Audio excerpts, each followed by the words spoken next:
Hello မင်္ဂလာပါ SCB ဘန်ထဲမှာအပြင်ကပတ်စံဘယ်လိုထည့်ရမလဲပြောပြပေးမယ်နော်ထုံးစံတိုင်းကျွန်တော်တို့ဘန်ကတ်ထည့်မယ် password 6လုံးနှိပ်မယ်ပြီးရင်ဘာသာစကားပြောင်းမှုအတွက်ကျွန်တော်ဒီမှာအင်္ဂလိပ်ကိုကျွန်တော်ရွေးမယ်ဗျာပေါ်က add deposit ဆိုတာလေးကိုတစ်ချက်နှိပ်လိုက်မယ်ပြောင်းက saving ကိုနှိပ်မယ်ခဏစောင့်လိုက်ပါဒီလိုမျိုးပွင့်လာပြီဆိုရင်တော့ပတ်စံထည့်လို့ရပါပြီ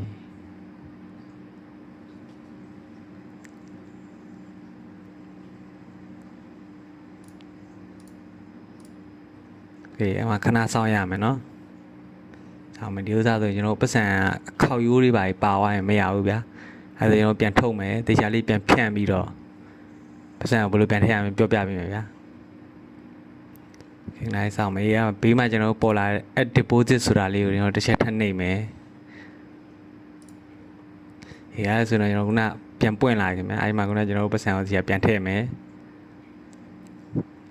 ဒီခဏစောင့်လိုက်ပါ။ပတ်စံကျွန်တော်တို့ထည့်တာနဲ့ကြိုက်လားမကြိုက်လားပြီးရင်သိကြတယ်ဆိုရင်ဘော confine ဆိုတာလေးကိုနှိပ်မယ်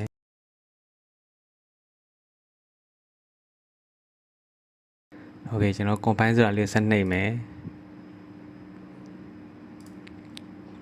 ဒီဒါဆိုရင်ကျွန်တော်တို့ပတ်စံထည့်ရ